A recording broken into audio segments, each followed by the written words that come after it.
We're back on Peak Performance Radio, and today I am going to be meeting with no other than Ted Recitas.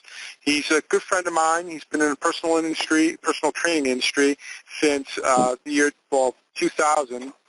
At least that's what's documented. I think he's been wiser beyond his years.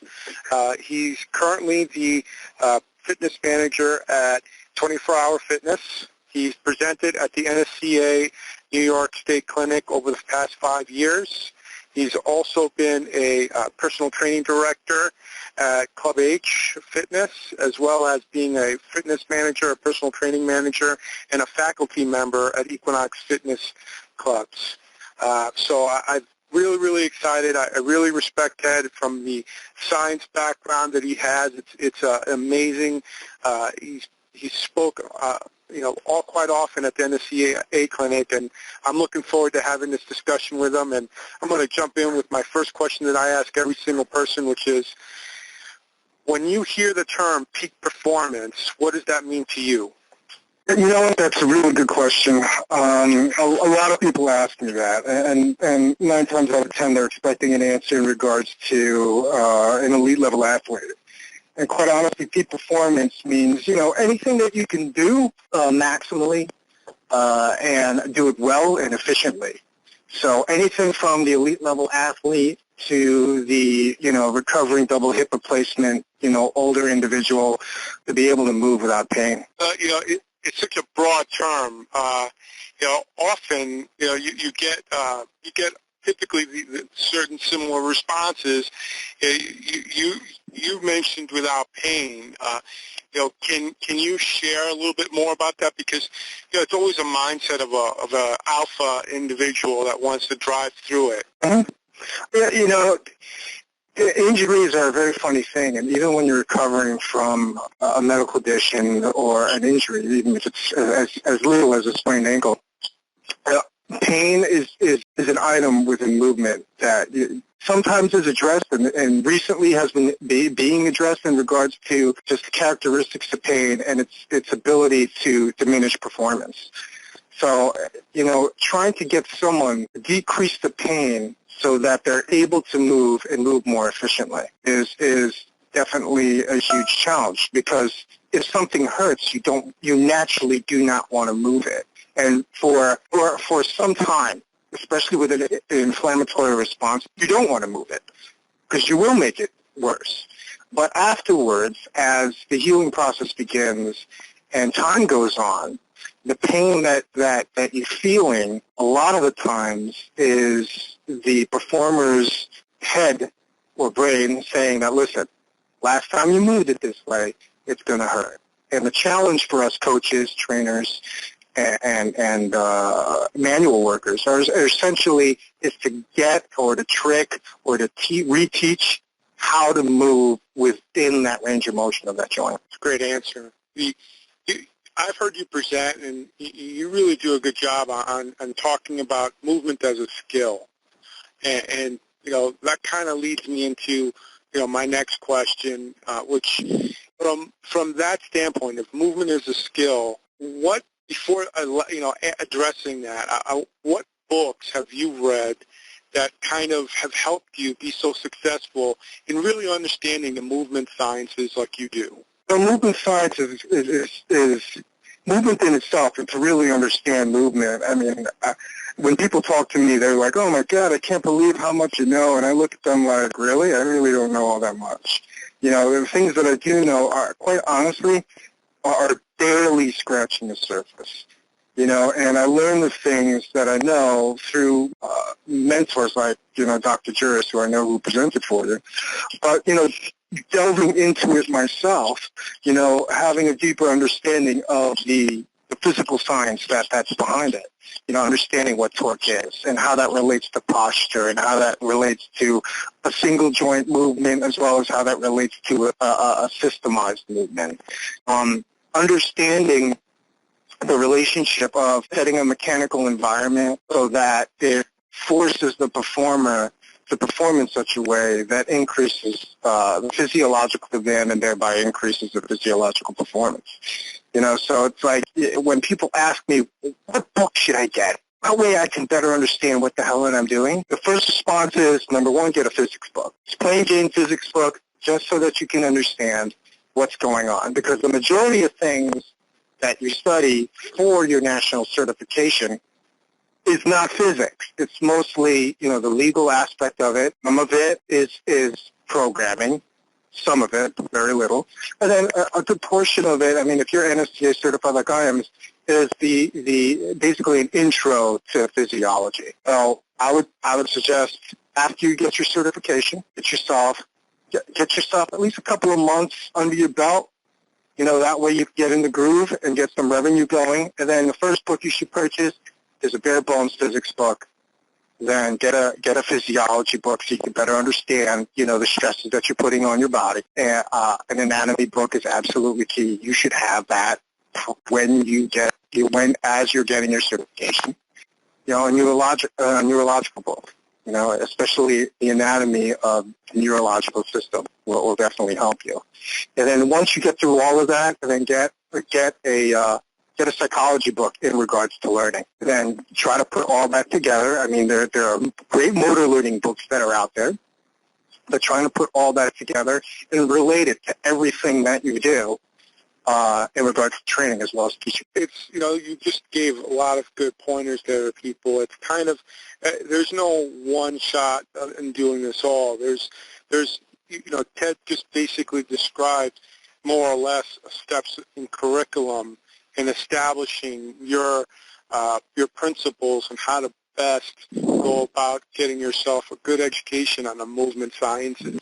Now that you've shared a couple tips there, who are some people that you in your life have influenced you to your successes? Because you've assumed a lot of different roles in your career, and you've always been a leader. Who's helped you to get there?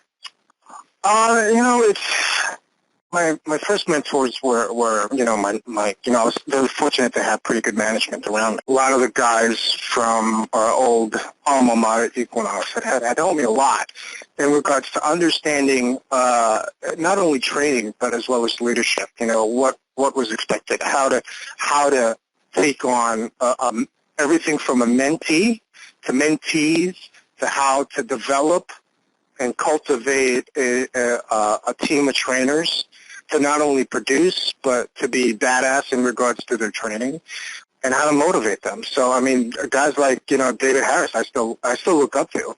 Dr. Juris, I definitely look up to in regards to the science side of it.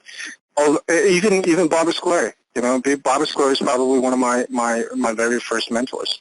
When I started as a fitness manager at Equinox, as I was moving up the ranks, and slowly but surely, just getting bits and pieces and applying it and find what works for me for a given situation. And the patience of my teams that I've worked with taught me a lot. I think those are some great people. You're basically, this podcast will probably air after two of the people like you just mentioned, David Harrison and Paul Juris. And there's no coincidence that I immediately wanted to share the stories of the people that I've the benefit of crossing paths with, and I think that people out there would benefit from hearing.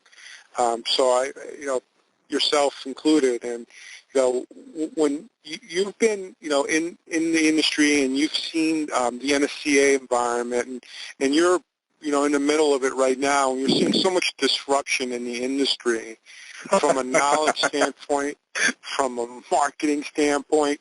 You're getting, the CrossFits, the Insanities, the P90X. Oh no, Marcelo, we better have beers as we're talking, because this conversation might go like way off the edge. But go ahead.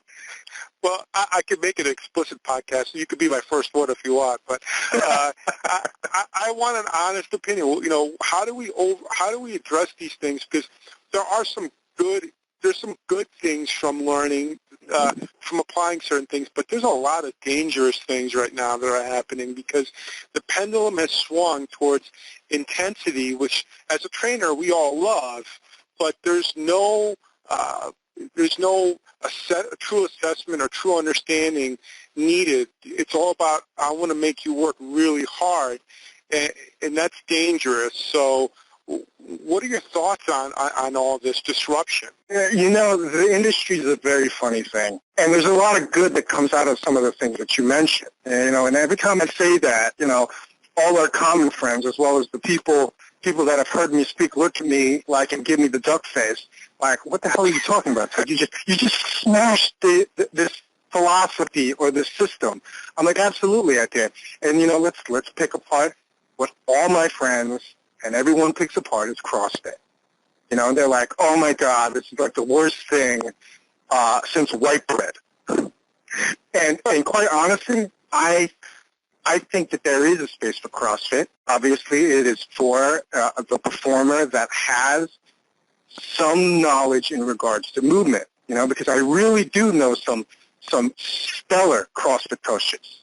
That's not to say that there are bad coaches that are out there, because you and I both know there are some serious bad coaches that are out there, and they don't even have to be part of that organization. Due to CrossFit, everyone knows what an Olympic lift. I remember having discussions out on the floor of what a snatch is, and a snatch is not something that you see Thursday, Friday, and Saturday night, and what a clean is, and what a jerk is, and why those movements were so important. What CrossFit does with their Olympic lifts, we have done it 10 years ago. So that, in regards to, debunking some of the things, or even, lambasting some of them, there is room for it to a degree. And you're right. There's a lot of people that are getting injured.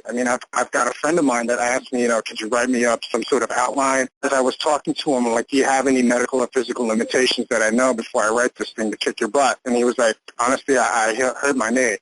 And I'm like, well, how'd you do it? It's like, well, I was in a CrossFit class. And recently, a very dear friend of mine, she was in a boot camp class. The trainer was having them do box jumps. She landed, she heard a snap, she was in the ER, and as of right now, she's stuck without any health insurance because she's on unemployment. It's just an awful story.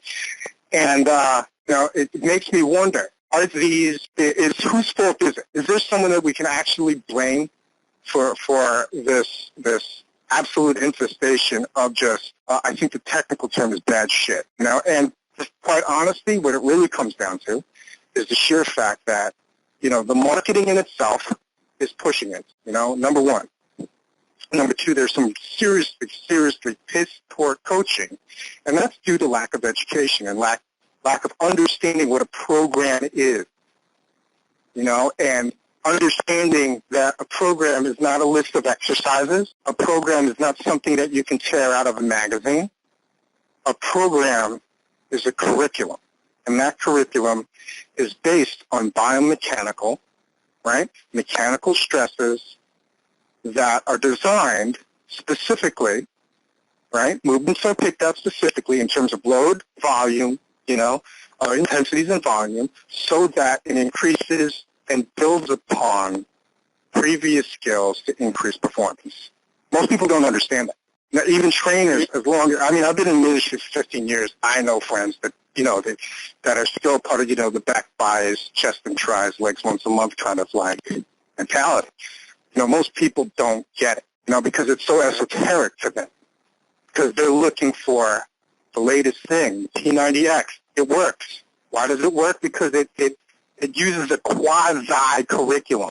But at the end of the day, everyone's so individualized that someone's going to try this out and almost kill themselves. It happens. It very well has happened. And, for the iTunes community here, what basically Ted shared with us is an overview of what program design is, to have an understanding of the reps, the sets, the intensity that you're moving, because you're going to go out and do stuff like this.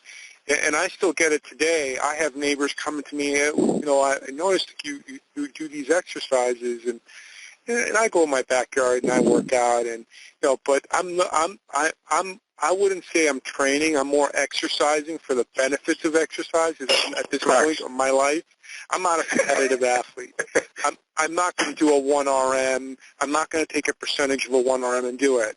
So, that kind of leads me to my next question where, you hear certain methods and philosophies of training that we just kind of touched upon. What do you think of this high volume or high frequency methodology that has been kind of like, because that's really what this is. It's good marketing words. Insanity for me is high frequency and high volume. High frequency, high volume, very low intensity, even though they say it's intense because it's a perceived intensity.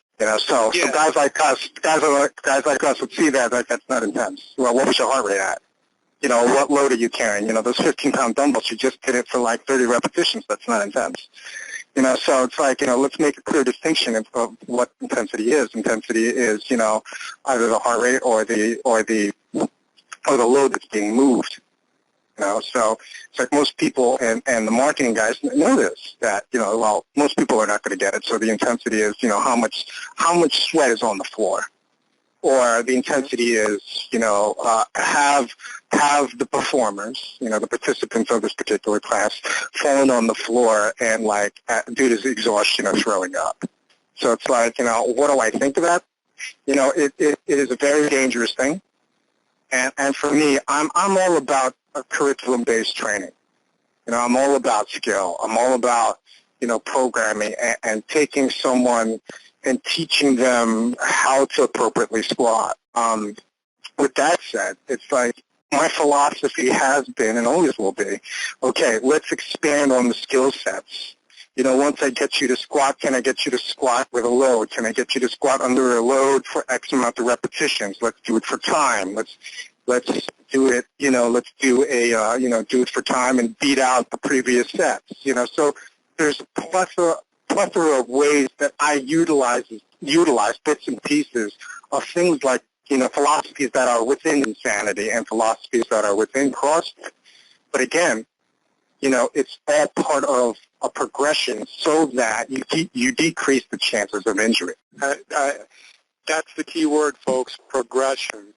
And I hope you really, these last 2 minutes there alone could help guide you into making a better decision for yourself. So let's move on to some other topics here. There's other things that are happening in the industry, functional movement screening. There's different types of technology that's now coming into facilities, phone apps, iPad. Yeah. Are there any types of technology or applications that you want to share with the community here?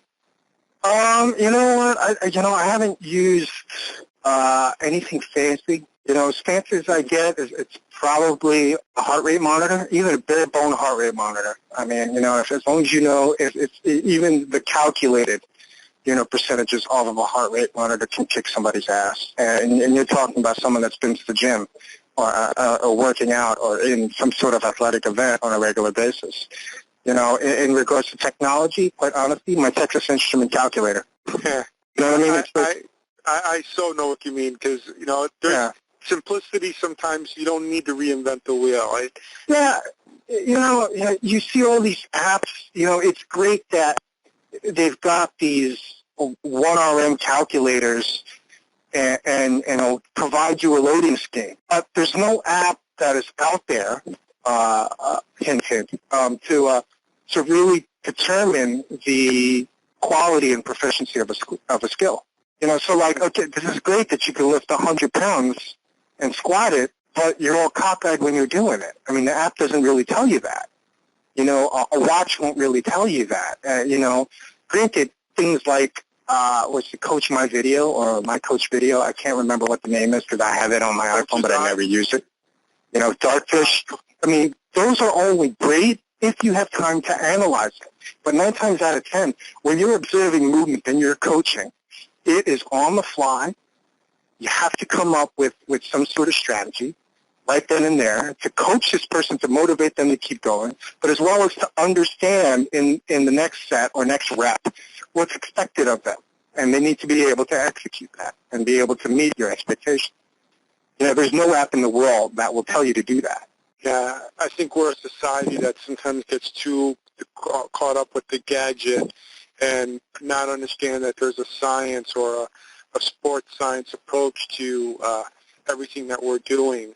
And the fine eye of the coach is an eye that has been developed over a period of time with an understanding of the movement sciences that you described. You know, so what do you do to relax? Well, what do you do to get away? Because obviously your days are probably long, 12 to 14-hour days, and you're giving me a call when it's getting close to the close of the month. I know that's always stressful. What do I do to relax?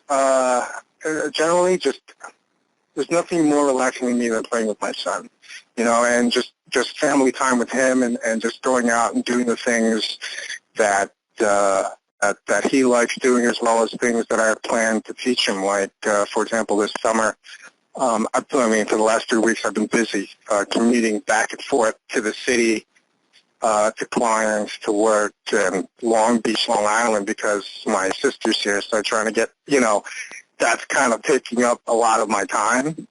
But, once they leave, some things that, my kid and I are going to do is I'm going to teach them how to camp, how to make a fire, how to filter out water, how to purify, things like that. Survival skills. So you're an outdoorsman, basically.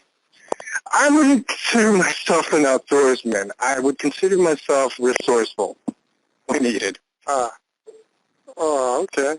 So that's interesting. You like to be prepared. It sounds like.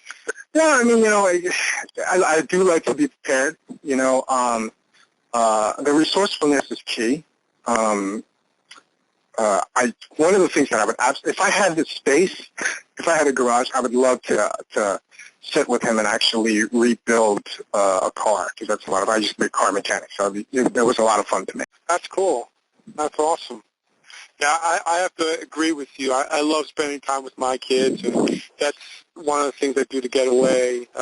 Hobbies are great. I think they're important. I find that typically with people that really work hard and are successful, they do a lot of things to get away, and they're it's important to get the whole image of what it is, because people, the more they hear conversations like this or hear certain insights, the better they understand that it has to be the whole approach. It's not all or nothing. Absolutely. It's like, going back to the whole intensity and frequency kind of thing. The whole culture of, there's 7 days in a week, I have to work out all 7 days, or I'm not going to get the results that I want. It's actually full of crap. We both know that, and it's being fed, not only by the trainers, because the trainers are not, either they're not educated, granted they may have a certification or degree, but they're not educated, or, they're just feeding into this whole, like, a good Yiddish word is mishigas, or craziness, that drives people, when in actuality you should be slowing them down. One of the key things in any programming is a funny thing called restitution that most 99, let me be kind and say 90% of the trainers don't understand. And so you know what a good book is for you guys? Sorry to go off topic, but any periodization book is good, but I don't see it, because usually I have this bookshelf in front of my computer. It's probably on my other bookshelf. But the Zotskiorski book with Kramer is a really, really good periodization book for people to get, and understanding, okay, there's peaks and valleys to your training, but most importantly, there's a restitution phase that's absolutely key for recovery, and absolutely key so that there is adaptation to the stresses that you just put your body through, and knowing how to do that. It's important. What Ted is describing is the term restitution is really, the proper science term to really describe recovery. What are you doing? Because you don't get fitter by working out more. You actually get fitter by properly recovering from the stress that you just put on it. do you just go based on like, like, because it's now we're getting into some nitty gritty here where, people should either 1 on, 1 off, 2 on, 1 off, 3 on, 1 off, and, the models out there that are being adopted are 6 on, 1 off, which I just, I was baffled by because, we're 6 on, 1 off. Did I hear that correctly? 6 on 1. If you look at the Insanity model, if you look at the P90X model, if you look at the CrossFit model, it's either taught on 3 on, 1 off and 3 on, 1 off. So it's 6 days or the Insanity and the P90X model are, because I've seen it. I've had friends that have showed me it. I've looked at it, and I'm like, well, when's your recovery day? So, we know that the inflammation from working out that you elaborated before on, what we need to, I think, you brought up recovery. What are some things that you use for indicators of you are recovered or not recovered yet from clients? Because, I would love to have being able to do in the past blood testing or swab testing or just to identify, that's the golden standard. Yeah, that's the golden standard. The number one thing that you can actually do really easily is heart rate, right? You can just take someone's heart rate, and if you've been taking their heart rate and have documentation, which is a whole different other discussion, of your client's heart rate, you will know when they are rested and when they are under stress and when they're under too much stress, okay?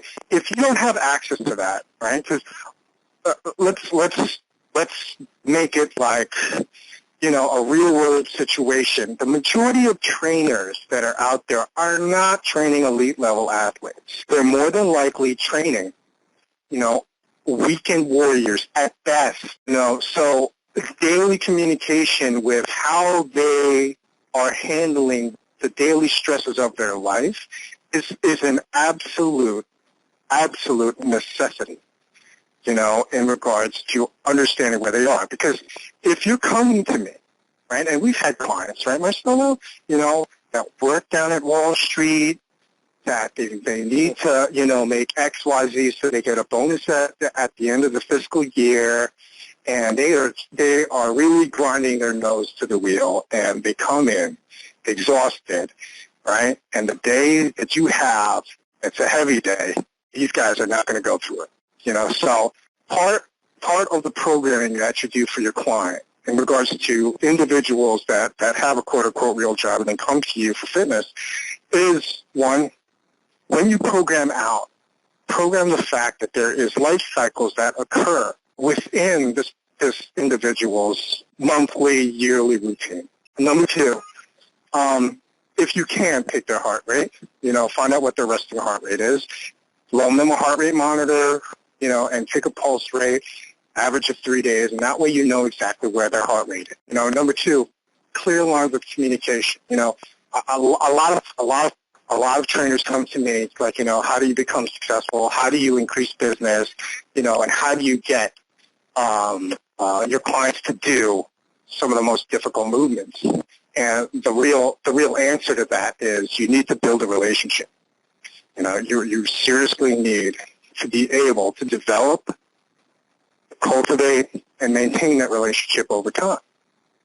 And doing that will solve almost like 90% of the issues that arise, whether it's, lack of scheduling or whether it's how do I know if my client needs some time off. The only thing I think for everyone that's listening to this is exactly, the key points there that people should focus in on is clear lines of communication and using something as simple as resting heart rate. You could use it with a heart rate monitor. You can do pulsing. Do you use heart rate variability, or do you look at sleep as well? Oh, absolutely. It's really important to know how much sleep your client is getting, as well as the quantity of sleep that equates to quality of sleep, because the quality of sleep is two different. The quantity and quality are two different things. It's very important. I say, speaking of heart rate monitors, I got to get a new one. And my clients, my clients, I may have like maybe 1 or 2 clients that actually use it, but the majority of my clients, They're older. You know, you can't really push them all that hard. So it's like, you know, if I've fallen into that kind of training category where, you know, I'm not dealing with your weekend warriors. I'm actually dealing with, you know, injured baby boomers that are honestly just trying to keep up with their kids. No, that's the important message. I'm not too far away. I'm kind of in between that, you know, where I want to just make sure I'm safe for my kids, and I totally get it. You know, I think, you know, what I would like to do is really just talk about a couple more things with you, and then maybe invite you back to do a deeper dive with program design for the training community. Putting this all together, you know, what would you recommend to an incoming person into the industry to do to be successful before, you know, so they don't have to make all the mistakes that, you know, we've made? Oh, wow. I mean, I'm always reflecting upon that. You know, the whole what if I had done, you know, or I wish I had the knowledge, you know, back then that I do now. A couple of things. After you get your certification, and I'm not going to advocate this certification or that certification, you know, just get your certification. Number two, do your research in regards to the gyms in your area or the gyms in the area that you'd like to work. I actually have a blog up on how you know, just basic things of what to do, and it's really important, you know, just understanding what are the best gyms or facilities in your area and why are they considered the best. You know, because can you share that URL of your blog? Yeah, I will. It's actually easy. It's Ted Recitas, TEDRECITAS.com. You know, number one, get your certification, do your research in regards to where you want to work, find out the local gyms and why. Work out at them. Very, very important. You know, because you want to see these so-called top professionals. And the reason why I say so-called is because, you know, you may be the best, but if you are the smartest, is a great way of thinking of it. You know, interviewing trainers like, well, I'm the smartest trainer in my crew. I'm like, yeah, but your crew is filled with idiots. You know, so that doesn't really say that much. So experience it for yourself, you know, and understand that this industry, you know, and the career path that you choose, 90% of it is actually customer service, relationship building. So understand what you're getting into. Be able to talk about the things you can do for clients, as well as understand that the number one thing that probably drove you to get your certification is that you love to help people, and that you love to help people in regards to their health and wellness. Don't ever lose track of that. You know, it's very important. You know, after you get your job, your first job, and you spend some time under that job, and you learn some really good things of what to do, as well as you learn some really good things of what not to do, you know, get your second certification. Do your research in regards to that second certification. And it could be a second national certification, something that's a little bit more technically based, or it could be a special certification, whether it's dealing with senior populations, Kettle Bells, TRX, you know, whatever it may be. You know, don't get caught up in I need to get a certification so that I can add more initials after my name. Get the certifications because you are pushing the boundaries of what you're able to provide and what you're able to do for your clients and yourself. Do yourself a favor and keep all the contacts that you ever make throughout the industry, and do your best to try to always touch base with them. It's something that I've never did. You know, outside of our little circle of friends, you know, but like clients and things like that. I mean, it could make life a whole lot easier when you're looking for a contact, or if you're looking for a new networking opportunity. You know, I think, go ahead. That right there, I just want to emphasize that networking is critical. I think what you just said, all those points are very important. Networking is massive. Huge. Especially in this era of social media. Mm-hmm. Go ahead, sorry. No, that's okay. So I mean, that's honestly, networking. The number one thing, speaking from years of being in leadership roles, mentoring, cultivating trainers, trainers are notoriously bad at running businesses. Their business as well as whether the business be in a club or the business be at a gym. And trainers always sit across from me during the interview process when they're looking for a job, and I ask them, what they would like to accomplish, in a year to 5 years, and the common answer is I'd like to open up my own facility. If that's regardless of whether you're working for a commercialized gym or wanting to open up your facility or have opened up their facilities, learn how to run a business, both so that you're in the black as well as the marketing side of things. It's very, very important so that the things that you're doing lay the groundwork for continued, is the key word, financial success. I can't believe how many good points that you brought up. It's awesome. I appreciate the opportunity to have this initial discussion with you, because I'm looking forward to bringing it back. So with that, I would like to thank you for taking the time out of your day and having this conversation with me, and one of many that I hope to have. Oh, yeah. And I look forward to catching up. And is there anything upcoming that you're doing that you want to share with us, as far as any speaking events that you might be doing that you want to share? Well, that's funny that you mentioned that, because I posted up on Facebook that I'm doing my bio, and I don't know about you, Marcelo, but I always have a difficulty doing my bio, because you take a look at your resume and you're like, who cares? But most people look at your resume like, holy crap, I can't believe that you've accomplished so much.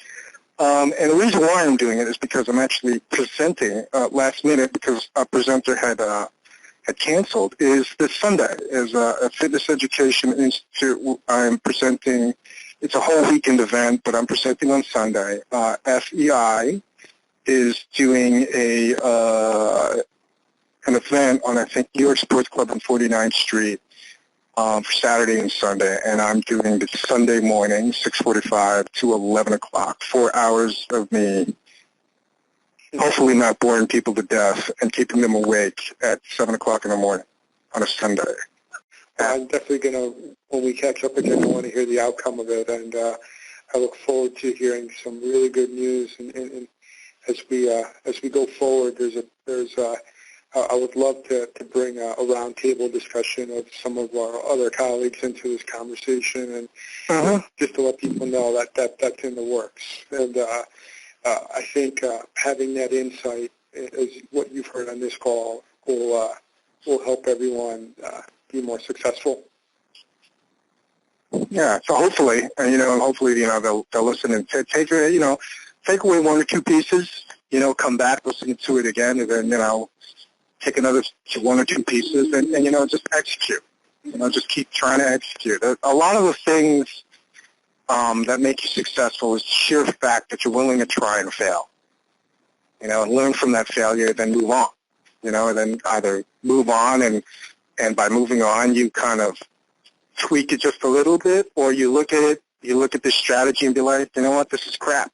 Oh, before we end, one of the things that you absolutely need in any industry or in any business is a really good mentor or mentors. So it's like, when I ask that question in regards to who are your mentors, trainers that have applied for positions at facilities that I've worked at, they mention some of the gurus that are out there.